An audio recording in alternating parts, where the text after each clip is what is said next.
بسم اللہ الرحمن الرحیم۔ قالت انا یکون لی غلام ولم یمسسنی بشر ولم اک بغیا قال کذالک صدق اللہ العظیم۔ ناظرین کرام، آج ہم قصص الانبیاء کے پروگرام میں حضرت عیسیٰ علیہ السلام کا ذکر کریں گے۔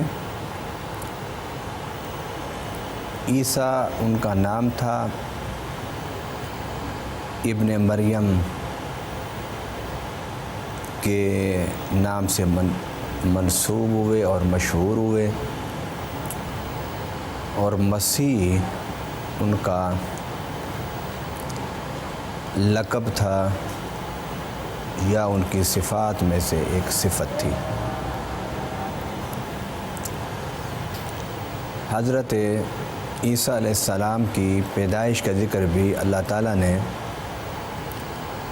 حضرت یحییٰ علیہ السلام کی ولادت کے ساتھ کیا۔ ویسے بھی حضرت یحییٰ علیہ السلام اور حضرت عیسیٰ علیہ السلام دونوں رشتہ دار تھے۔ حضرت یحییٰ علیہ السلام اور حضرت عیسیٰ علیہ السلام دونوں کی پیدائش اللہ تعالیٰ کی قدرت کا ایک کرشمہ تھی۔ حضرت یحییٰ کی پیدائش اس طرح کہ آپ اس عمر میں پیدا ہوئے کہ جب آپ کے والدین کی عمر 100 کے قریب تھی، اور یہ وہ عمر تھی کہ جس میں ایک مرد بہت بوڑھا ہو چکا ہوتا ہے اور ایک عورت بوڑھے ہونے کے ساتھ ساتھ بانجھ ہو جاتی ہے۔ اللہ تعالیٰ نے ان دونوں کا ذکر قرآن پاک میں متعدد مقام پر کیا اور اکٹھا کیا۔ ان دونوں کی ولادت میں ایک چیز قدر مشترک تھی، اور وہ کہ ان کی ولادت اللہ تعالیٰ کے قانون فطرت سے نہیں بلکہ قانون قدرت سے ہوئی۔ قرآن پاک میں اللہ تعالیٰ نے حضرت مریم علیہ السلام کے حوالے سے ذکر کیا کہ وَاذْكُرْ فِي الْكِتَابِ مریم، اور اے پیارے حبیب صلی اللہ علیہ وسلم، کتاب میں مریم کو یاد کرو۔ یہ آیت ہے قرآن پاک کے 16ویں پارہ میں سورہ مریم کا۔ اللہ تعالیٰ نے قرآن پاک کے 114 سورتوں میں سے ایک سورت کا نام مریم رکھا، یعنی حضرت عیسیٰ علیہ السلام کی والدہ کے نام سے موسوم کر دیا۔ اس لیے یہ کہنا بے جا نہ ہوگا کہ اسلام میں جتنی وسعت ہے شاید اس قدر وسعت دوسرے مذاہب میں نہ ہو۔ میں یہ بات اس لیے نہیں کہہ رہا کہ میں مسلمان ہوں، میں اس لیے کہہ رہا ہوں کہ قرآن پاک، احادیث مبارکہ، نبی پاک صلی اللہ علیہ وسلم کے فضائل اور کمالات بیان کرنے کے ساتھ ساتھ ملت ابراہیم کے پیروکار جو 2 بڑے مذاہب ہیں ان کے مقتداؤں پیشواؤں کا ذکر بھی قرآن پاک میں بڑے احترام کے ساتھ ہے۔ یہ ہو ہی نہیں سکتا کہ کوئی مسلمان ہو، مومن کہلائے، اور پھر انبیاء بنی اسرائیل سیدنا موسیٰ علیہ السلام اور سیدنا عیسیٰ مسیح علیہ السلام کا ذکر محبت، عقیدت، پیار اور احترام کے ساتھ نہ کریں۔ قرآن پاک کے انہی تذکروں کی وجہ سے اسلام کے اندر وہ وسعت پیدا ہوئی کہ وہ سب مذاہب کے پیروکاروں کو اپنے ساتھ لے کر چل سکتا ہے، کیونکہ دوسروں کو ساتھ لے کر چلنے کے لیے ضروری ہے کہ آپ دوسروں کے جذبات احساسات کا خیال رکھیں۔ اور انسان کی زندگی میں سب سے جو حساس اور اہم مسئلہ ہوتا ہے وہ مذہب ہے، اور پھر مذہب کو جو پیش کرنے والا ہوتا ہے وہ ہر مذہب کے پیروکار کے لیے سب سے مقدم اور محترم ہوتا ہے۔ دنیا پوری میں کوئی بھی مسلمان کسی بھی پیغمبر کے بارے میں کم و بیش کہتا ہوا آپ نہیں سنیں گے، اس لیے کہ اللہ تعالیٰ نے حضرت ابراہیم علیہ السلام، حضرت اسماعیل علیہ السلام، حضرت یعقوب علیہ السلام، حضرت یوسف علیہ السلام، حضرت موسیٰ علیہ السلام، حضرت سلیمان علیہ السلام، حضرت داؤد علیہ السلام، حضرت لوط علیہ السلام، حضرت صالح علیہ السلام، حضرت شعیب علیہ السلام، حضرت یحییٰ علیہ السلام، حضرت عیسیٰ علیہ السلام سمیت جتنے بھی انبیاء ہیں جن کی اقتداء کرتے ہیں ابراہیمی مذاہب کے افراد، ان سب کا احترام اسلام مسلمان کو سکھاتا ہے۔ قرآن پاک میں اللہ تعالیٰ نے حضرت ابراہیم کے نام سے ایک صورت موسوم کی اور ایک صورت مریم علیہ السلام کے نام سے منسوب کی، اور قرآن پاک میں سورہ بقرہ میں اللہ تعالیٰ نے واضح ارشاد فرمایا لا نفرق بین احد من الرسل، کہ ایک مسلمان اللہ کے انبیاء اور رسل میں کوئی تفریق نہیں کر سکتا۔ اور میرے آقا صلی اللہ علیہ وسلم نے ہمیں یہ تعلیم دی کہ جو مسلمان اور مومن ہونا چاہتا ہے جتنا اس پر ضروری مجھ پر ایمان لانا ہے اتنا ہی ضروری اس پر تمام انبیاء کرام پر ایمان لانا ہے۔ کسی ایک بھی پیغمبر اور کسی ایک بھی رسول کی نبوت اور رسالت کا انکار کرنے والا مسلمان نہیں ہو سکتا، خواہ دن میں 1000 بار بھی کلمہ پڑھ لے۔ الحمدللہ اسلام کے اس پہلو کو بھی دیکھنا چاہیے ان لوگوں کو جو اسلام پر تنقید کرتے ہیں، اور اسلام کے جو مثبت پہلو ہیں ان کو پیش نہیں کرتے۔ منفی تو پہلو ہے ہی نہیں اسلام میں، اور کسی بھی مذہب میں منفی پہلو ہوتا ہی نہیں، کیونکہ مذہب اور دین کا دینے والا اللہ تعالیٰ ہے، اور اللہ تعالیٰ کبھی بھی اپنی مخلوق کو منفی سرگرمیوں کی دعوت نہیں دے سکتا، منفی سرگرمیوں کی تبلیغ نہیں کر سکتا، منفی سرگرمیوں کی طرف بلا نہیں سکتا۔ یہ ہم انسان ہیں کہ اپنے دیے ہوئے خدا کے مذہب کو اپنی خواہشات کے روپ میں پیش کرنا شروع کر دیتے ہیں، جس سے زمین پر فساد پھیلتا ہے۔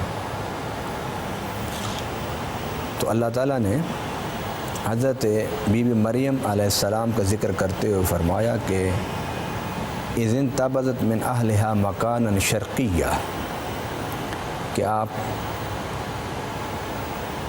ایک طرف بیٹھ کر بیت المقدس میں عبادت کر رہی تھیں، فاتخذت من دونہم حجابا، اور اس عبادت کرتے ہوئے آپ نے اپنے اہل اور اپنے درمیان ایک پردہ لٹکایا ہوا تھا۔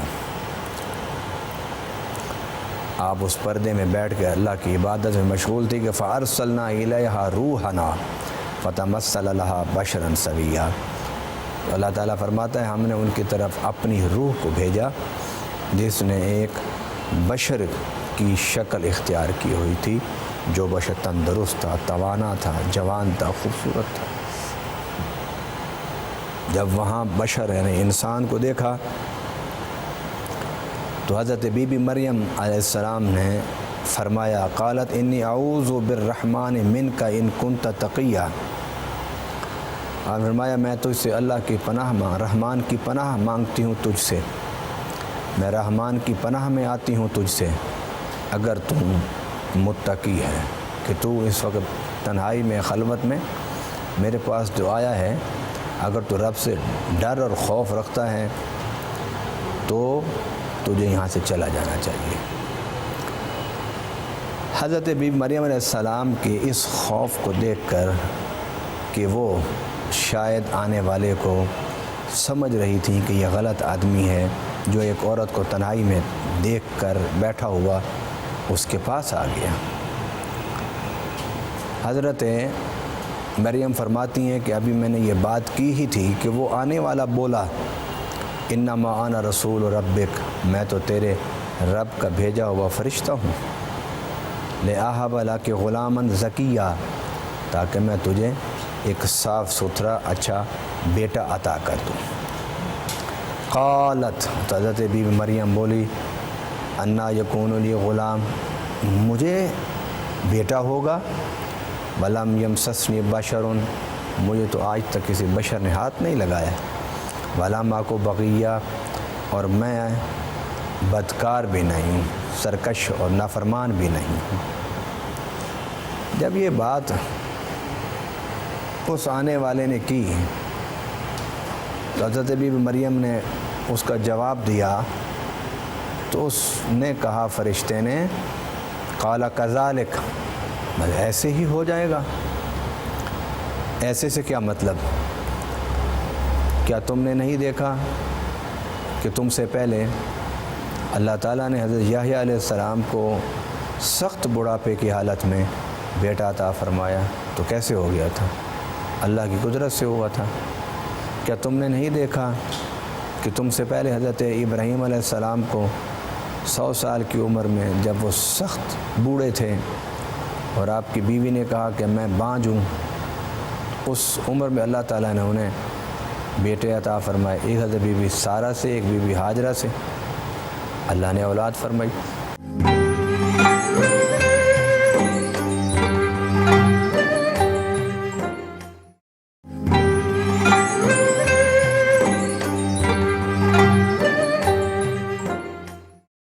کذالک، ایسے ہی، یعنی کیا مطلب کہ تم نے نہیں دیکھا کہ حضرت آدم علیہ السلام کو اللہ تعالیٰ نے بغیر باپ اور ماں کے پیدا کیا؟ تم نے نہیں دیکھا کہ حضرت حوا کو اللہ نے بغیر باپ اور ماں کے پیدا کر دیا؟ خدا کی قدرت ہے کہ جس کو جیسے چاہے جب چاہے پیدا کر دے۔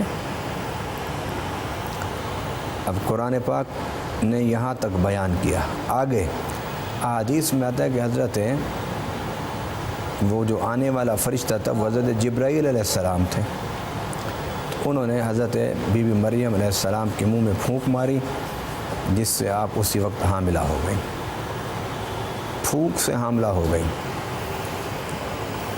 ناظرین کرام، یہ اللہ کی مرضی ہے کہ کس کو وہ کس انداز سے دنیا میں لاتا ہے۔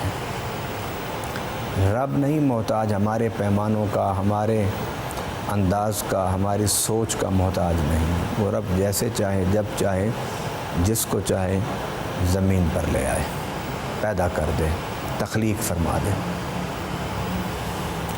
آگے بڑھنے سے پہلے میں ایک بات آپ کو بتانا چاہتا ہوں، سمجھانا چاہتا ہوں، وہ یہ کہ حضرت جبرائیل علیہ السلام انسانی شکل میں، بشریت کے روپ میں حضرت بی بی مریم کے پاس آئے، اور قرآن نے کہا فتمثل لها بشرا سویا، کہ تندرست، صحت مند، توانا انسان تھے۔ سبحان اللہ، وہ رب کتنا قادر ہے کہ ایک وہ مخلوق جو نور سے پیدا ہوئی، ملائکہ نور سے ہیں نا، جبرائیل بھی ملائکہ میں سے ہیں، وہ بھی نور سے ہیں، نور سے پیدا ہونے والی مخلوق کو انسانی شکل میں، انسانی شباہت میں، بشریت کے لبادے میں ان کو زمین پر بھیج دیا، اور وہ تھوڑی دیر کے لیے اس لبادہ بشریت میں رہے اور اللہ تعالیٰ کی قدرت اور مشیت کو پورا کیا، اور پھر واپس اللہ کے پاس اسی نورانی جسم میں واپس لوٹ گئے۔ یہ رب کی قدرت ہے۔ اسی طرح نبی پاک صلی اللہ علیہ وسلم کی شان اور عظمت ہے کہ آپ اللہ کا نور ہوتے ہوئے جب رب نے آپ کو زمین پر بھیجنا تھا تو لباس بشریت میں اللہ تعالیٰ نے آپ کو زمین پر بھیج دیا۔ یہ تو کوئی اتنا مشکل مسئلہ ہی نہیں کہ جسے سمجھا نہ جا سکے، یہ تو بڑا آسان سا مسئلہ ہے۔ مسئلہ آسان تھا اور قرآن کی اس آیت نے اسے اور آسان کر دیا۔ اس لیے کہ آپ اگر کوئی بات بھی سمجھنا چاہتے ہیں دین کی تو اس کو قرآن سے سمجھیے، اگر قرآن سے نہیں سمجھ آتی تو پھر حدیث کی طرف آئیے، کیونکہ حدیث اس کی تشریح ہے۔ متن سے سمجھ نہ آئے تو پھر شرح سے سمجھ لینا چاہیے۔ مگر یہ مسئلہ تو قرآن کی اس آیت سے ثابت ہو گیا۔ انہوں نے کہا آنا رسول ربک، میں تیرے رب کا فرشتہ بھیجا ہوا ہوں۔ حدیث میں کہ اسے جبرائیل علیہ السلام تھے، جبرائیل علیہ السلام نور تھے، لیکن اس وقت ایک توانا، طاقتور، خوبصورت، جوان انسان کی شکل میں حضرت بی بی مریم کے پاس بیٹھے باتیں کر رہے تھے۔ جیسا کہ نبی پاک صلی اللہ علیہ وسلم کائنات کی تخلیق سے پہلے اللہ تعالیٰ نے انہیں اپنے نور سے تخلیق فرمایا، اور جب زمین پر بھیجنا تھا، انسانوں میں، بشر میں بھیجنا تھا، تو انہیں انسان اور بشر اور آدمیت کا لباس بنا کے بھیجا۔ اب یہ وقت کا فیصلہ اللہ کرتا ہے کہ کتنے وقت کے لیے لباس پہنا کے بھیجنا ہے۔ جبرائیل علیہ السلام کو چند منٹوں کے لیے بھیجا اور نبی پاک صلی اللہ علیہ وسلم کو چند سالوں کے لیے بھیجا۔ یعنی یہ مسئلہ واضح ہو گیا اور حل ہو گیا کہ کسی نور کا بشر بن کے زمین پر آنا یہ ناممکن نہیں ہے، ممکن ہے، اور صرف درجہ فکر میں ممکن ہی نہیں بلکہ وقوع پذیر ہو چکا ہے ایسا۔ ہم اب آگے بڑھتے ہیں کہ حضرت بی بی مریم علیہ السلام جب حاملہ ہوئیں تو انہوں نے ایک دور جگہ بنا لی، اور آپ بھی کیونکہ خادمہ تھیں، بیت المقدس کی خادمہ تھیں آپ وہاں پر، اور آپ کے ساتھ ایک آپ کا رشتہ دار تھا جس کا نام یوسف نجار تھا، وہ بھی وہیں تھا۔ اب اس نے آثار اور علامات سے پہچان لیا کہ مریم تو حاملہ ہے۔ اب وہ بڑی مشکل سے انہوں نے اس بات کو چھپایا ہوا تھا۔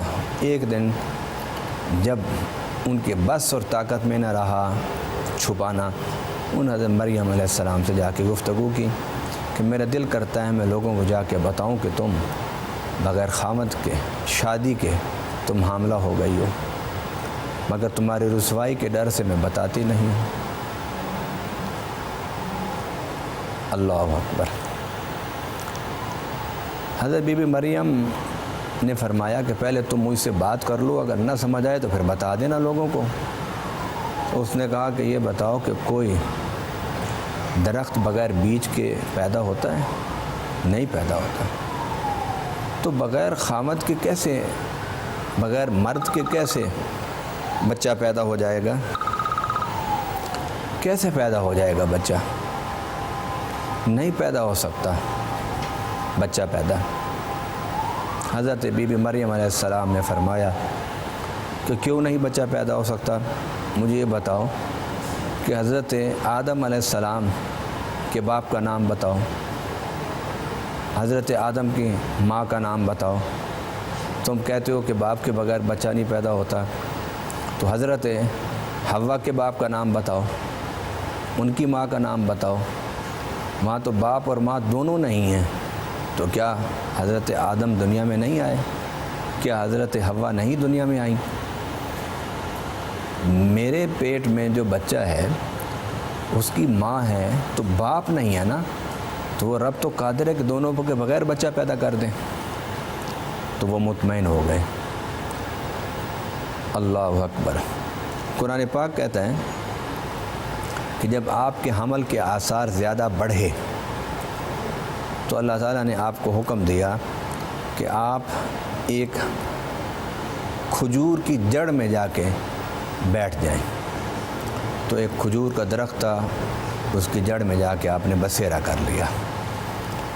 اور یہ جو ہر وقت آپ کو خوف تھا کہ میں اپنی قوم کو کیا جواب دوں گی، اس خوف اور اس ڈر کی وجہ سے آپ نے یہ کہا اور یہ زبان سے الفاظ نکلے، بے ساختہ الفاظ نکلے آپ کی زبان سے، وہ یہ قالت یا لیتنی مت قبل ھذا وکنت نسیا منسیا، بولی ہائے کسی طرح میں اس سے پہلے مر گئی ہوتی اور بھولی بسری ہو جاتی۔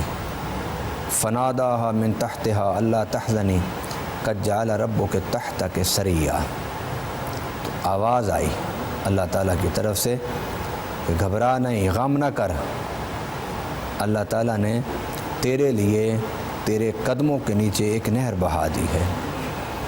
وَهُزِّي إِلَيْكِ بِجِذْعِ النَّخْلَةِ تُسَاقِطْ عَلَيْكِ رُطَبًا جَنِيًّا، اور ہم نے اس کھجور کے درخت کو تیرے لیے سرسبز و شاداب کر دیا، کھجوریں پیدا کر دی ہیں، آپ اس کی شاخیں ہلاتی جا اور کھجوریں کھاتی جا۔ فَكُلِي وَاشْرَبِي وَقَرِّي عَيْنَهُ، اور تو کھا اور پی اور اپنی آنکھوں کو ٹھنڈا کر۔ اب یہاں پر کچھ علماء کہتے ہیں کہ یہ جو آیات ہیں حضرت عیسیٰ علیہ السلام کی پیدائش کی بات کی ہیں۔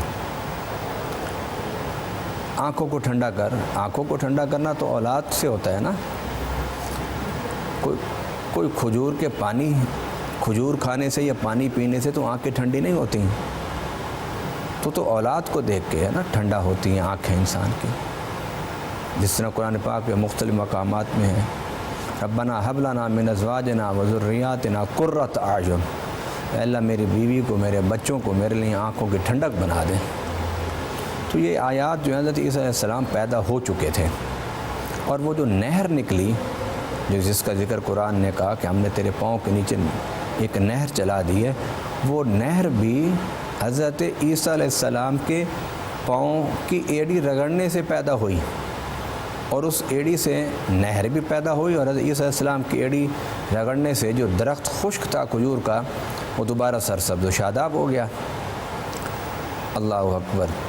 اب اللہ تعالیٰ نے حضرت مریم علیہ السلام سے کہا کہ فَإِمَّا تَرَيَنَّ مِنَ الْبَشَرِ أَحَدًا فَقُولِي إِنِّي نَذَرْتُ لِلرَّحْمَنِ صَوْمًا فَلَا نُكَلِّمَ الْيَوْمَ إِنسِيًّا، اللہ تعالیٰ نے فرمایا کہ اگر تمہیں کوئی بشر نظر آئے، انسان نظر آئے، تو اسے کہنا کہ میں نے اللہ کی نظر منت مانی ہوئی ہے، میں بات نہیں کر سکتی۔ فَأَتَتْ بِهِ قَوْمَهَا تَحْمِلُهُ، تو ان کی قوم ان کے پاس آئی کہ جب آپ حضرت عیسیٰ علیہ السلام کو اپنی گود میں لے کر بیٹھی تھیں، قالوا یا مریم لقد جئت شیئا فریا، اے مریم تو نے ایک بہت بری بات کی ہے۔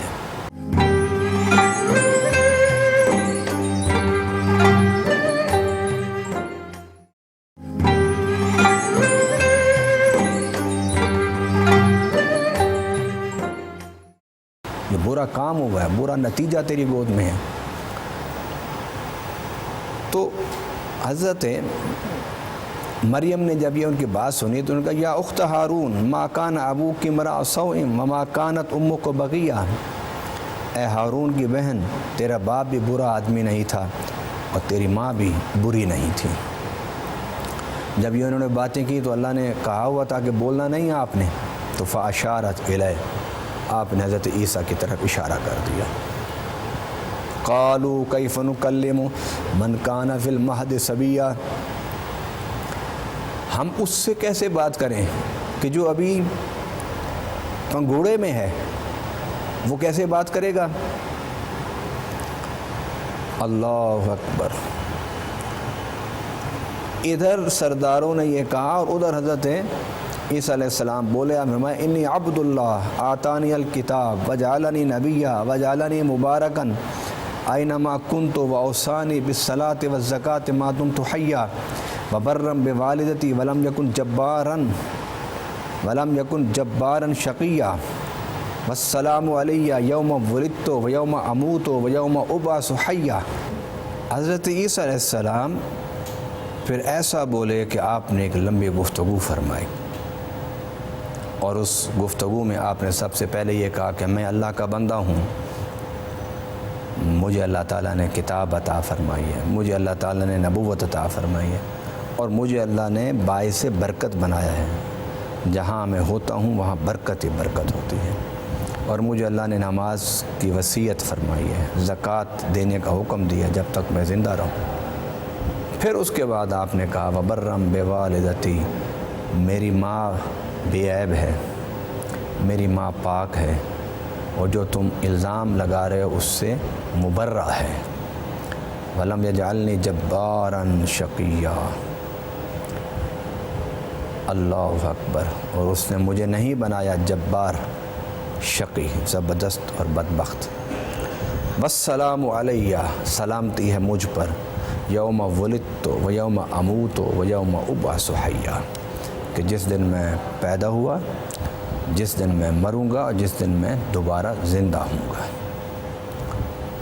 یہ ذکر ہے حضرت عیسیٰ علیہ السلام کا جو سورۃ الکہف میں ہے۔ پھر اس کے بعد اللہ تعالیٰ نے سورہ آل عمران میں آپ کی نبوت، آپ کی رسالت، اس کا ذکر کیا، اور فرمایا کہ حضرت عیسیٰ علیہ السلام کی صرف ولادت ہی معجزہ نہیں تھی، بلکہ اللہ تعالیٰ نے تمام انبیاء سے زیادہ معجزے حضرت عیسیٰ علیہ السلام کو عطا فرمائے۔ زمرہ انبیاء میں سب سے زیادہ معجزے اللہ تعالیٰ نے میرے آقا صلی اللہ علیہ وسلم کو عطا فرمائے، اور انبیاء میرے آقا صلی اللہ علیہ وسلم کے بعد سب سے زیادہ معجزے حضرت عیسیٰ علیہ السلام کے ہیں۔ اور وہ کیا معجزے تھے کہ جو اللہ تعالیٰ نے حضرت عیسیٰ علیہ السلام کو عطا فرمائے انی اخلق لکم من الطین کہیۃ الطیر فانفخ فیہ فیکون طیرا باذن اللہ، کہ حضرت عیسیٰ علیہ السلام مٹی سے پرندے کی ایک مورتی بناتے، اور مورتی بنا کر اس پرندے میں پھونک دیتے، اور پھونکنے کے بعد حکم دیتے ہیں کہ اڑ اللہ کے حکم سے، تو پرندہ زندہ ہو کے اڑنا شروع کر دیتا ہے۔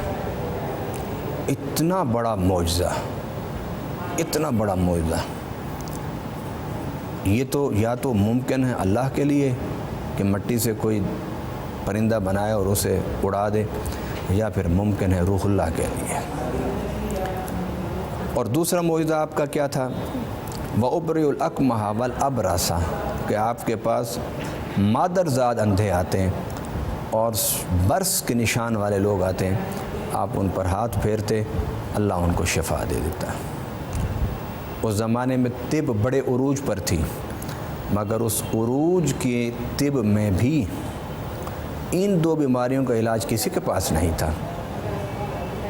جو علاج کسی طبیب، کسی ڈاکٹر، کسی معالج کے پاس نہ ہو، ان بیماریوں کے علاج اللہ کے نبیوں کے پاس مل جاتے ہیں۔ کتنی بڑی طاقت اور قدرت ہوتی ہے اللہ کے نبیوں کے پاس۔ مت کہا کرو کہ نبی اور رسول تو ہم جیسے ہیں، ارے ہم تو مجبور ہیں، مقہور ہیں، پریشان حال لوگ ہیں، بے بس ہیں۔ اللہ کے نبیوں کی شان اور عظمت اور قدر اختیار دیکھیے کہ جو علاج کسی ڈاکٹر کے پاس نہیں، وہ مریض حضرت عیسیٰ علیہ السلام کے پاس آتا، آپ اس پر ہاتھ پھیرتے، اس کی بینائی ہو جاتی ٹھیک، ہاتھ پھیرتے تو وہ سفید نشان اس کے چہرے سے، جسم سے مٹ جاتے تھے۔ اس کے بعد اور کیا معجزے تھے؟ تو قرآن کہتا ہے کہ وَأُحْيِي الْمَوْتَى بِإِذْنِ اللَّهِ، کہ حضرت عیسیٰ علیہ السلام مردوں کو زندہ کر دیتے تھے۔ آپ کا لقب روح اللہ ہے، روح اللہ، آپ اللہ کی روح تھے، تو یہ کیسے ممکن تھا کہ کوئی آپ کے پاس مردہ آئے اور آپ اس میں روح نہ پھونک دیں؟ اور اس کے بعد آپ کا معجزہ قرآن پاک کہتا ہے وَأُنَبِّئُكُم بِمَا تَأْكُلُونَ وَمَا تَدَّخِرُونَ فِي بُيُوتِكُمْ، تم جو گھروں میں کھا کے آتے ہو یا گھروں میں چھپا کے آتے ہو، وہ سب میں تمہیں بتا سکتا ہوں، وہ سب تمہیں میں دکھا سکتا ہوں۔ یہ آپ کے معجزات ہیں، یہ آپ کے کمالات ہیں کہ جو اللہ تعالیٰ نے آپ سے پہلے کسی نبی کو عطا نہیں فرمائے۔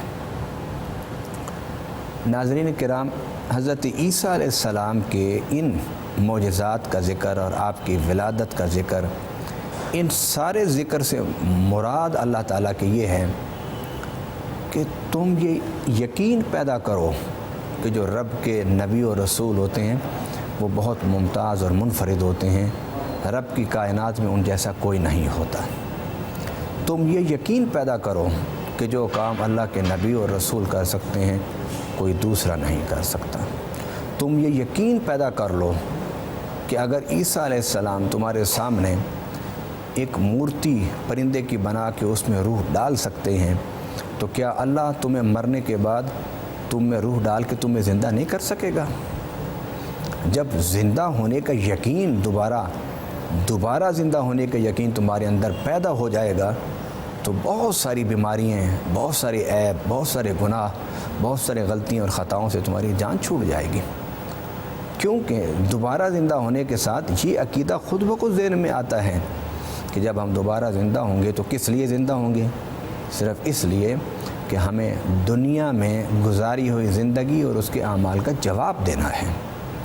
انسان کو سب برائیوں سے، گناہوں سے ایک چیز ہی روک سکتی ہے، وہ یہ کہ جب اسے یقین ہو جائے کہ مجھ سے میرے ہر عمل کا حساب ہوگا۔ اور حضرت عیسیٰ علیہ السلام کے ان واقعات میں جو دوبارہ زندہ کر دینے کی بات تھی وہ بتا کر، وضاحت کے ساتھ بتا کر اللہ تعالیٰ نے سمجھا دی کہ کسی آن بھی یہ نہ بھولنا کہ تمہیں قیامت کے دن عدالت کے کٹہرے میں نہیں کھڑا کیا جائے گا، کھڑا کیا جائے گا، تم سے پوچھا جائے گا، تم سے سوال کیا جائے گا اور تمہارے ہر عمل کی تمہیں جزا ملے گی۔ قرآن پاک میں اللہ نے فرمایا فَمَن يَعْمَلْ مِثْقَالَ ذَرَّةٍ خَيْرًا يَرَهُ وَمَن يَعْمَلْ مِثْقَالَ ذَرَّةٍ شَرًّا يَرَهُ۔ تمہارا ایک چھوٹا سا عمل نیکی کا، اس کی بھی جزا تم دیکھو گے، اور تمہارا ایک چھوٹا سا عمل برائی کا، اس کی بھی جزا تم دیکھو گے۔ اللہ تعالی ہمیں توفیق دے کہ ہم حضرت عیسیٰ علیہ السلام کے ان واقعات میں رب کی قدرت کا یقین پیدا کریں، انبیاء کی عظمت پر ایمان پیدا کریں اور مر کر اٹھنے کا عقیدہ اپنے دل میں مضبوط سے مضبوط تر کر کے بٹھائیں تاکہ ہم سیدھے راستے پر چلتے ہوئے جنت میں جانے کے قابل ہو سکیں۔ وما علینا الا البلاغ المبین۔